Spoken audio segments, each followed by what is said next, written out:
Bom, vamos lá, vamos tentar explicar o que significa os Cavaleiros do Apocalipse do cinema brasileiro. Os Cavaleiros do Apocalipse do cinema brasileiro são aqueles filmes que, teoricamente, são os filmes lembrados na história do cinema brasileiro, tanto por aqueles que se colocam à direita num espectro político, tanto por quem se coloca à esquerda no espectro político. E por que eu acho importante fazer essa definição do que são os Cavaleiros do Apocalipse brasileiro? Porque, veja, numa perspectiva mais comum do que significa isso, a gente vai dizer que são filmes como O Alto da Compadecida, Tropa de Elite, Central do Brasil, Cidade de Deus. E aí, posteriormente, nós podemos dizer que entraram filmes como Bacurau e Ainda Estou Aqui.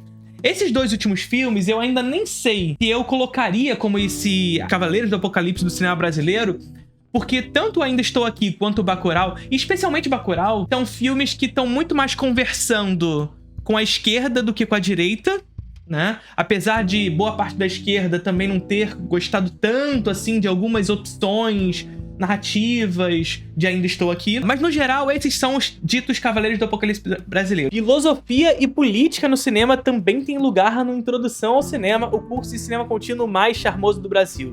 E por lá você vai encontrar aulas sobre contra-interpretação de Susan Sontag, sobre o que é estilo, partindo do pressuposto do texto da Susan Sontag também, a obra de arte na era da sua reprodutibilidade técnica, texto do Walter Benjamin, o cinema e a pós-verdade, e uma sequência de 3 aulas que eu estou produzindo nesse momento sobre o texto O Narrador, de Walter Benjamin, um dos textos mais fundamentais sobre narrativa do século XX. No Introdução ao Cinema você vai encontrar mais de 50 aulas já disponíveis e 2 aulas novas todos os meses. Faça parte do curso. Link na descrição do vídeo. E por que eu digo que essa representação ela tá muito marcada sobre o que significa esse espectro político dentro do Brasil? Porque é um ponto que une, de alguma maneira, esses dois espectros. E aqui que é o lugar onde a gente precisa conversar. Porque a gente tem que parar de definir os Cavaleiros do Apocalipse brasileiro sob uma perspectiva pejorativa, onde, gente, esses filmes aqui são ruins. E vocês aí precisam conhecer o verdadeiro cinema brasileiro. Essa é uma posição que boa parte da esquerda cinéfila, diga-se de passagem, não uma esquerda geral, da esquerda cinéfila, se coloca numa postura paternalista sobre o cinema brasileiro. E não é exatamente isso que a gente quer dizer. Não é sobre dizer, olha só, isso aqui é basicão e vocês não conhecem porra nenhuma e vocês precisam conhecer a história do cinema de verdade. A gente sabe que, de alguma maneira, claro, que os Cavaleiros do Apocalipse do cinema brasileiro são uma barreira de entrada pro que é o cinema brasileiro. Mas a gente tem que parar e refletir um pouco, e aqui que tá a minha meia-culpa nisso tudo, em não tornar pejorativo esses filmes que ali estão representados. Por que eu digo isso? E o que me trouxe toda essa conversa agora? Eu vi um comentário no meu vídeo sobre Homem com H, onde um seguidor, e assim, sem nenhum tipo de ataque a essa pessoa, porque ele comentou numa boa, e eu achei lindo, muito maravilhoso que ele tenha comentado isso. Ele falou assim, daqui a pouco, os Cavaleiros do Apocalipse do cinema brasileiro vão ter 100 filmes. E aí, quando ele comentou isso, eu parei pra refletir um pouco sobre isso tudo, e eu falei, caramba, é isso. Porque, na verdade, o que a gente luta é que finalmente possamos ter 100 filmes representados. Esse aqui é o ponto sepulcral aqui, que eu quero tratar sobre esses filmes em específico que a gente tanto coloca como essa barreira pro conhecimento do cinema brasileiro. A gente precisa entender que a nossa luta é para que esses Cavaleiros do Apocalipse do cinema brasileiro, esses filmes que a gente tanto coloca nessa posição, possam ser numerosos. E veja o que eu quero dizer aqui. O que eu quero dizer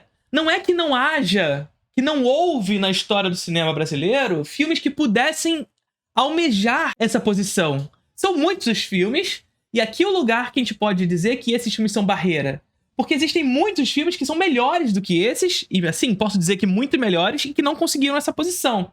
Por uma série de questões que a gente já tratou aqui no canal inúmeras vezes e que a gente pode tratar aqui hoje de novo. Mas a gente pode dizer que essa barreira, ela aproxima tanto essa direita quanto essa esquerda, por quê? Porque tanto essa esquerda, que tanto diz defender o cinema nacional, e é importante que exista essa defesa, quanto essa direita, que rejeita o cinema nacional, vão justamente para esse ponto. Ou seja, enquanto a esquerda fala, precisamos defender o cinema nacional, porque existem filmes como Central do Brasil, Cidade de Deus, Tropa de Elite, Ainda Estou Aqui e Bacurau, e Alto da Compadecida, a direita fala o quê? A gente não tem que defender o cinema brasileiro, não tem que investir em cinema brasileiro porque eu não quero botar dinheiro do meu bolso pra cinema ruim. É claro que existem exceções. Quais? Alto da Compadecida, Tropa de Elite, Central do Brasil. Ou seja, o ponto que une de alguma maneira esses dois grupos é o mesmo, só que levando para outros espectros. Um querendo defender, mas citando os mesmos filmes, e o outro querendo atacar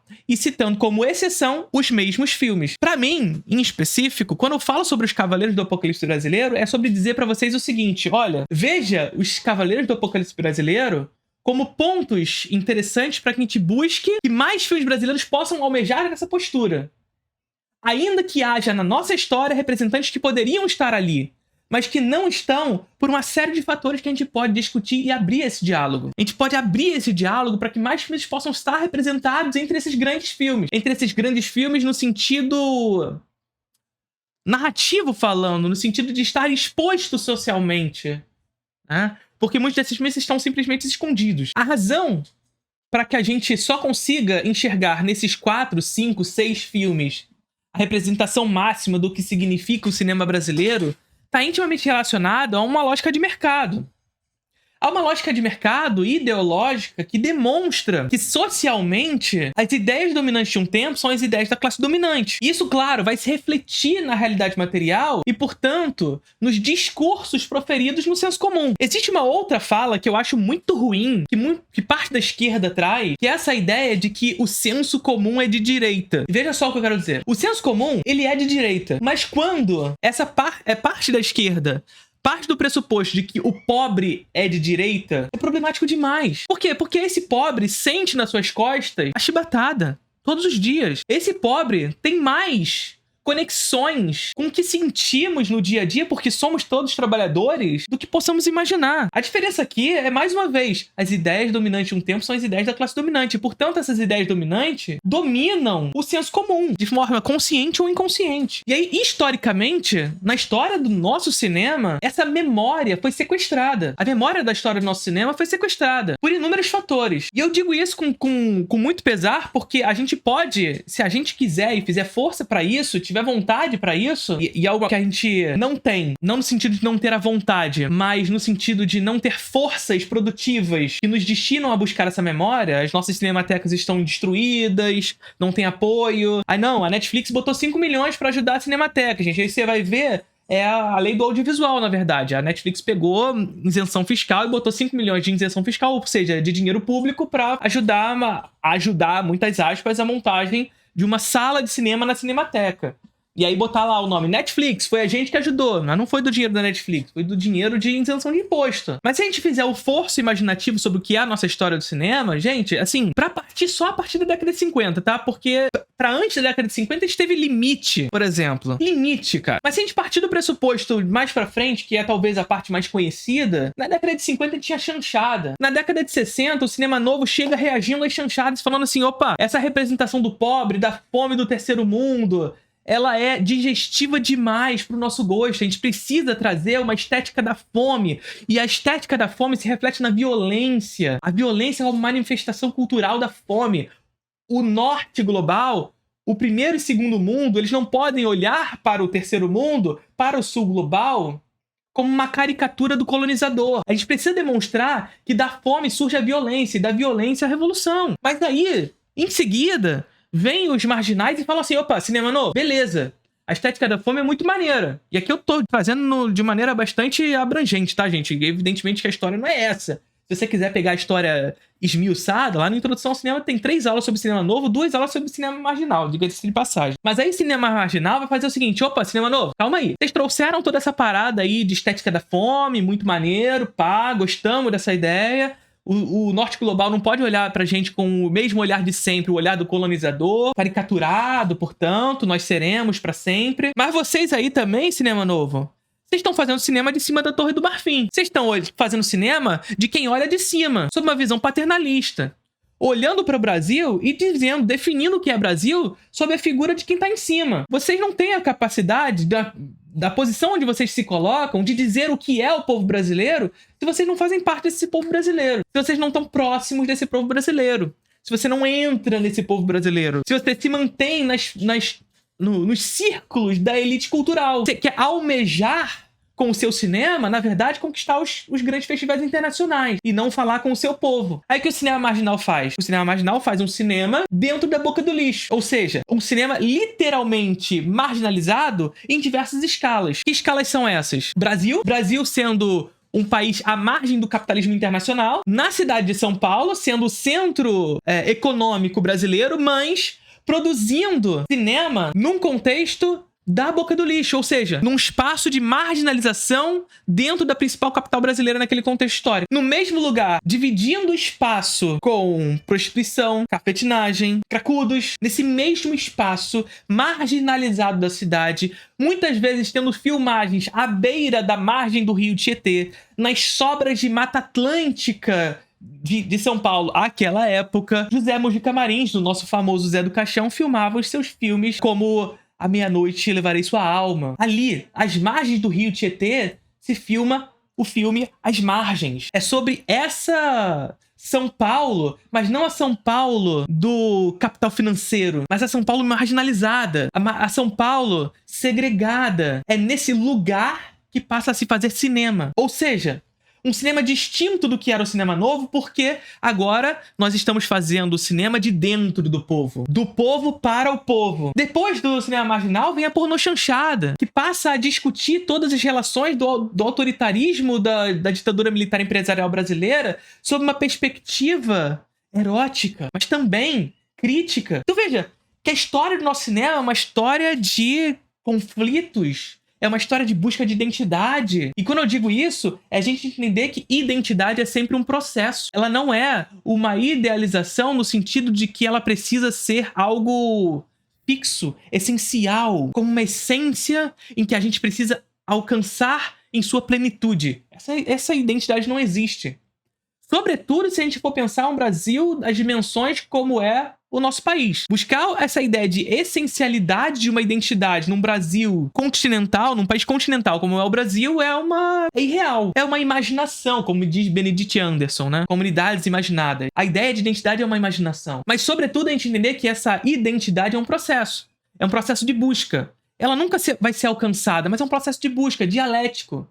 De estar pondo em crise a nossa história o tempo inteiro. E a história do nosso cinema é sobre isso. A história do cinema brasileiro é uma história de crise. Isso é bom. É o cinema novo pondo em crise a chanchada. É o cinema marginal pondo em crise o cinema novo. E assim constantemente. Só que chega um determinado momento que a gente alcança um patamar tão interessante para nossa história, que é a década de 70. E assim, para além das contradições que a gente possa ter nesse momento histórico, porque a gente está falando de um contexto de ditadura empresarial militar brasileira, mas que a gente tem uma empresa que financia diretamente o nosso cinema, que era a Embrafilme. E, mais uma vez, para além das contradições que ela carregava, porque não era nada maravilhosa, boazinha, incrível. Não, era uma empresa que estava sob a ótica e sob o viés dos militares. E, portanto, problemática pra cacete. Sob a vigência da censura, etc, etc, etc. Mas, por outro lado, uma empresa que financiava diretamente o cinema brasileiro e, por financiar diretamente o cinema brasileiro, construiu público para o cinema brasileiro. O que eu quero dizer é, sempre que houve investimento e espaço para cinema brasileiro, houve público para cinema brasileiro. Sempre, independente da época. E a década de 70 é uma prova cabal disso tudo. Na década de 70, nós cantávamos 90 milhões em ação, pra frente Brasil, salve a seleção. 90 milhões de pessoas. Hoje nós temos pouco mais de 230 milhões de pessoas no Brasil. E a gente só passou o número de salas que nós tínhamos da década de 70, momento que a gente tinha 90 milhões de habitantes, e com cidades muito menores do que a gente vê hoje, centros urbanos muito menores, e os centros urbanos são os espaços onde há mais salas de cinema. A gente só passou o número de salas da década de 70 em 2016. Ou seja, a gente atingiu um auge de construção de público para cinema na década de 70. Quando eu digo construção de público, eu estou falando para cinema, não é só para cinema brasileiro, mas também para cinema brasileiro. Por quê? Porque brasileiro gosta de filme brasileiro. Isso é histórico. A história mostra, a história prova. Ah, não, cinema brasileiro é uma merda. Tá bom, você pode achar uma merda, mas as pessoas gostam. As pessoas vão. Ah, mas só faz porcaria. Gente, eu não tô discutindo qualidade. Cinema americano só faz filme merda também. vez em quando acerta. A gente também, de vez em quando, acerta, sabe? A gente também faz porcaria. Mas a construção de público não tá ligada à qualidade do filme. Afinal, Farofeiros 2 foi uma das maiores bilheterias do cinema brasileiro do ano passado. Vai me dizer que Farofeiro 2 é a representação do cinema brasileiro. Ou então, que a gente pegar a lista de maiores bilheterias de todos os tempos e ali nós temos os melhores filmes já feitos na história. Porque se tem público é bom. O que eu tô falando aqui é que para além da nossa iconoclastia enquanto cinéfilos, e aqui cinéfilo é pra você, tá? Para além da nossa iconoclastia de o filme que me representa, dos grandes filmes de qualidade na história, da novela vague, etc, etc, que é maravilhoso quem estuda isso tudo, inclusive como um processo crítico, para poder fazer com que essas coisas e essas ideias retornem, não como elas foram, mas como ideias novas. É maravilhoso. Mas essa iconoclastia, quando ela não é pensada, quando esses movimentos, quando essa história, quando esses processos, eles não são pensados sob a perspectiva de quem trabalha pra fazer essa indústria, a gente perdeu a briga. Porque não é sobre Vértigo, não é sobre Han, não é sobre Falsa Loura, não é sobre Central do Brasil, não é sobre Ainda Estou Aqui, não é sobre o Alto da Compadecida,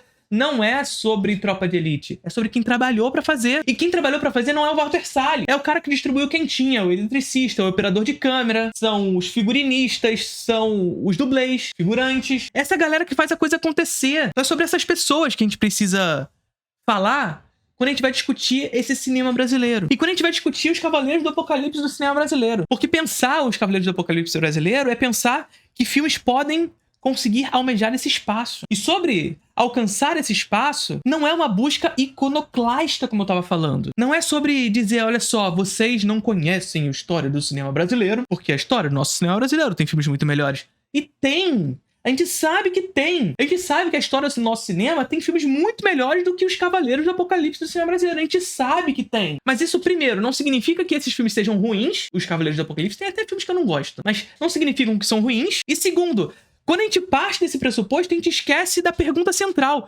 Por que que esses outros filmes que a gente tem tanto fala que não estão nessa posição, não estão lá? Por quê? Essa é a pergunta central que a gente tem que ter. Por que a história do cinema brasileiro não está representada nos Cavaleiros do Apocalipse do cinema brasileiro? Porque esses filmes representados entre os Cavaleiros são filmes da retomada. E o que é a retomada?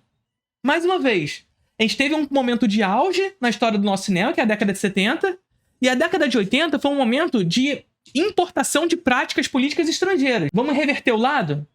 Estados Unidos e Reino Unido exportando o neoliberalismo para o terceiro mundo. Exportando o neoliberalismo para a América Latina, com custos altíssimos, como, por exemplo, o assassinato de um presidente democraticamente eleito no Chile. No caso brasileiro, para falar sobre a indústria, nós tivemos um sucateamento da indústria nacional, que vinha em crescente, para a adoção dessas indústrias estrangeiras no Brasil. Foi literalmente isso que aconteceu a partir da década de 80 e se intensificando a partir da década de 90. E aqui eu tô falando para além de cinema brasileiro. Para além de cinema. Tô falando de indústria. O Brasil que vinha se industrializando abre o mercado a partir do neoliberalismo, deixa entrar o capital estrangeiro de maneira desregulada e, claro, essa dita livre concorrência, ela funciona para quem? Funciona para quem detém monopólio. Funciona para os imperialistas. Acabam abocanhando o mercado e, por consequência, destruindo a indústria nacional. Também no cinema. E aqui que eu quero chegar. A década de 80 no cinema brasileiro foi uma década de limbo. E por limbo, gente, eu não estou falando que não havia filmes sendo produzidos, e bons filmes, diga-se de passagem. Filme Demência, por exemplo, Pichote, são filmes brasileiros que são desse momento histórico, sabe? Mas limbo no sentido que se reduz drasticamente o número de produções no Brasil, drasticamente os investimentos da Embrafilme. Por quê? Porque a partir da adoção do neoliberalismo e, portanto, da entrada massiva dessa indústria estrangeira aqui no Brasil, por tabela, se inicia um processo de sucateamento da Embrafilme. Porque essa ideia neoliberal parte do pressuposto de que, para que tenha livre mercado, o Estado não pode atuar. Então, assim, essa empresa brasileira aí que tá fortalecendo o cinema brasileiro, que tá protegendo o cinema brasileiro, não funciona. Não funciona. Só que isso é impopular, né? E é isso aqui que a gente volta lá porque eu falei lá no início, da gente achar que pobre é sempre de direita. Não é. Se tu for fazer pergunta na rua para todo mundo sobre as principais empresas brasileiras e perguntar, tem que ser privatizada? A maioria das pessoas vão falar que não. É impopular a ideia de que as empresas brasileiras precisam ser privatizadas. E a galera da direita, essa galera que tem as ideias dominantes de um tempo, sabem disso. E é por isso que o Marx diz que as ideias dominantes de um tempo são as ideias da classe dominante. Porque a classe dominante vai impor as suas ideias do discurso, da mídia, daqueles que detêm os meios de propagar a comunicação. Aí o que começa a surgir ali na década de 80? Porque é impopular a ideia de que a gente precisa acabar com a Embrafilme, né? É impopular a gente dizer que a Embrafilme não funciona. E, porra, é só ver a história recente do cinema brasileiro ali naquele contexto. Sucessos absolutos no nosso cinema de construção de público. Como assim a Embrafilme não funciona? Aí o que vem pra justificar o livre mercado e a adoção de empresas estrangeiras no Brasil e a destruição completa da nossa indústria? Ah, porque a Embrafilme tem corrupção, tem clientelismo, tem isso, tem aquilo. Tem. Tinha. Claro que tinha. Evidentemente que tinha. Ninguém disse que a Embrafilme era perfeita. Mas que empresa privada que não tem? Então, assim, vamos substituir a empresa brasileira porque ela não pode, porque ela tem corrupção. Vamos colocar no lugar essa empresa privada aqui que tem corrupção. Mas aí o Estado pode proteger uma empresa privada. Se a empresa privada falir, o Estado será o primeiro que vai estar lá para salvá-la. E o Estado no capitalismo serve para isso. Para garantir o direito à propriedade. Mas a empresa pública e a proteção ao cinema nacional não se justifica no neoliberalismo. Qual foi a consequência disso? Uma década de 80 de limbo, por causa desse processo de sucateamento da Embrafilme. E aí, quando a empresa tá sucateada já, no âmbito público, na discussão pública, essa mesma galera começa a falar assim, olha, não tá funcionando mais, tá vendo? A Embrafilme podia até ter funcionado em algum momento, mas hoje ela não consegue andar com as suas próprias pernas. Tá uma merda, olha só. Não tem como. O Estado não consegue. O Estado é incapaz.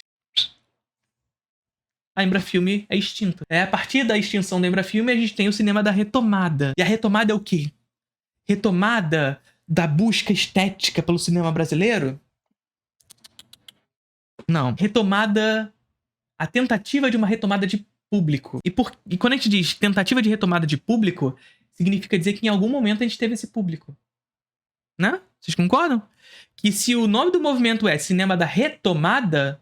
significa que em algum momento a gente já teve esse público e a gente tá tentando retomá-lo. Só que no momento que a gente tinha esse público, a gente tinha o quê? A gente tinha a Embrafilme, que acabou de ser extinta. Como é que a gente vai retomar o público, então?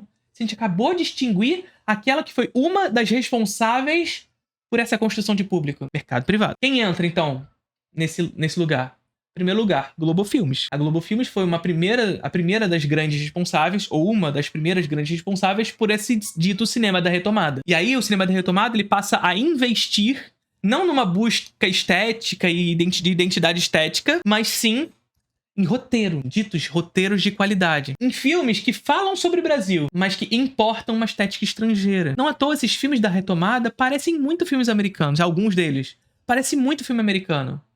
Falado em português, com histórias brasileiras, mas com uma estéticazinha, tudo no lugar certinho, bonitinho, do dito roteiro americano. E aí a grande questão é qual? São esses os filmes que representam os nossos Cavaleiros do Apocalipse. Os filmes da retomada. E, portanto, os filmes que falam sobre o Brasil, mas que não estão exatamente nessa busca estética sobre o cinema brasileiro. E aqui é o lugar onde a gente pode criticar e a gente deve criticar esses filmes. Por quê? E aí a pergunta central do que a gente tá falando desde o início aqui.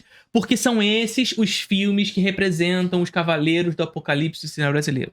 Porque são esses e não os outros. Porque são esses e não os fuzis. Porque são esses e não o Bandido da Luz Vermelha. Porque são esses e não Falsa Loura. Porque são esses e não Excitação do Jangarrê. Porque são esses e não A Dama do Lotação. Afinal, Dama do Lotação também é um filme de grandes bilheterias da nossa história. Rio Babilônia. Por que são esses? Porque são esses os filmes que, de alguma maneira, nesse contexto histórico, encontram na estética uma prática estrangeira. Ou seja, o cinema da retomada teve como prática uma prática neoliberal. Significa que são filmes ruins? Não significa que Auto da Compadecida seja ruim, que Central do Brasil seja ruim, que Ainda Estou Aqui seja ruim, Bacurau. Os outros eu não posso dizer muita coisa porque eu verdadeiramente não gosto. Não significa. Mas ao mesmo tempo, é aquilo que eu sempre falo pra vocês. É uma frase chavão aqui do nosso canal. É possível gostar das coisas e ser crítico aos seus processos. É possível que a gente goste desses filmes do Cavaleiros do Apocalipse brasileiro e ainda assim entenda o motivo pelo qual são esses os representantes. E aí, a partir daí, eu volto lá pro início do nosso vídeo. A partir daí, eu volto lá pro início do nosso vídeo. O nosso desejo aqui não é, portanto, tornar pejorativo esses filmes. A gente não pode fazer isso. A gente pode, sim, ser crítico aos processos desses filmes. Nosso desejo aqui não é tornar pejorativo esses filmes, mas fazer ser possível através da discussão, da crítica, da luta pelo cinema brasileiro, através de regulamentação de streaming, cota de telas, a luta pelo trabalhador, pela não pejotização, pela não precarização do trabalho, para que seja possível que outros filmes estejam aqui representados, para que o nosso cinema brasileiro seja disputado e reconhecido, não lá fora, aqui dentro. E não só pelos filmes evento. Esses filmes evento que vão, de vez em quando, abocanhar esse espaço, mas que a gente possa ter todo ano um filme. Todo ano um filme que a gente faça aqui, e não que seja validado lá. E dentre esses cavaleiros do apocalipse do cinema brasileiro, nós possamos ver uma diversidade estética. Porque se tem uma coisa que esses 5, 6 filmes têm em comum, é a mesma estética neoliberal. E mais uma vez eu preciso dizer aqui, para que vocês não comecem a encher o saco. Desculpa, vocês não enchem o saco, vocês são lindos, maravilhosos. Quando eu digo a mesma estética neoliberal, isso não significa que você não possa gostar desses filmes. Eu gosto de alguns deles, ainda que assumam essa estética importada. Por estética neoliberal, eu estou falando justamente essa estética que assume essa importação do estrangeiro numa prática de não proteção do cinema brasileiro. Claro, por consequência da não proteção da nossa indústria, a gente vai começar a fazer filmes iguais ao que se faz no estrangeiro. A gente precisa se adequar ao que há as práticas internacionais, as práticas que se vendem. E a gente abandona essa busca por uma estética nacional em razão de um replicamento internacional na busca do público. Isso foi a retomada. Então, mais uma vez, a nossa busca aqui não é por tornar pejorativo esses filmes que são interessantes, apesar de sua estética neoliberal, mas lutar contra essa estética para que seja possível que esses filmes representados aqui sejam muito mais. E aí o comentário do nosso querido lá no vídeo que eu falei, que disse, pô, daqui a pouco serão 100 os filmes representados, serão 100 os apocalipses do cinema brasileiro. E eu respondo, tomara. Mas tomara que sejam 100 os representantes do apocalipse do cinema brasileiro, mas que desses 100 nós tenhamos diversidade estética.